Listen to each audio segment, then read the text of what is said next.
Box office దగ్గర చాలా time తర్వాత టాలీవుడ్ లో హిట్ మార్కును అందుకున్న శర్వానంద్ నటించిన లేటెస్ట్ మూవీ మనమే 2 వారాలను కంప్లీట్ చేసుకుని 3వ వారంలో అడుగుపెట్టగా 16వ రోజు వీకెండ్ అడ్వాంటేజ్ తో రెట్టించిన జోరు చూపించిన ఈ సినిమా ఎక్స్ట్రాడినరీ కలెక్షన్ ను అందుకుంది. 15వ రోజుతో పోల్చితే 16వ రోజు డబుల్ షేర్ ను వసూలు చేయడం విశేషం. 15వ రోజు 10 లక్షల రేంజ్ లో షేర్ అందుకుంటే 16వ రోజు 6,000 లోపు టికెట్ సేల్స్ అందుకొని 24 లక్షల రేంజ్ లో షేర్ అందుకొని దుమ్ము దులిపేసింది. దాంతో 16 రోజుల్లో సినిమా తెలుగు రాష్ట్రాల్లో 8.55 కోట్ల దాకా షేర్ ను 16.5 కోట్ల వరకు గ్రాస్ ను వసూలు చేస్తే వరల్డ్ వైడ్ గా 10.29 కోట్ల దాకా షేర్ ను 20.25 కోట్ల రేంజ్ లో గ్రాస్ ను వసూలు చేసింది.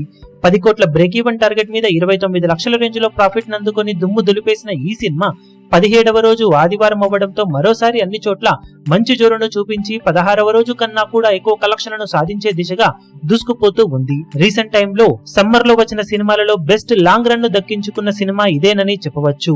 ఆల్మోస్ట్ టిల్లు స్క్వేర్ సినిమా తర్వాత 85 రోజుల తర్వాత టాలీవుడ్ లో క్లీన్ హిట్ గా నిలిచిన మనమే మూవీ ఇప్పటికీ మంచి బస్సులతో పరుగును కొనసాగిస్తూ లాభాలను పెంచుకుంటూ ఉండటంతో కల్కి మూవీ వచ్చే వరకు కూడా సినిమా ప్రాఫిట్ జోరును ఇలాగే కొనసాగించే అవకాశం ఎంతైనా ఉందని చెప్పాలి. ఇప్పుడు ఈ వీడియో మీకు నచ్చినట్లయితే లైక్ చేయండి, షేర్ చేయండి, ఛానల్ ను సబ్స్క్రైబ్ చేయడం మాత్రం మరవకండి. ఏ చిన్న అప్డేట్ ను మిస్ అవ్వకూడదు అనుకుంటే బెల్ ఐకాన్ ను ప్రెస్ చేయండి.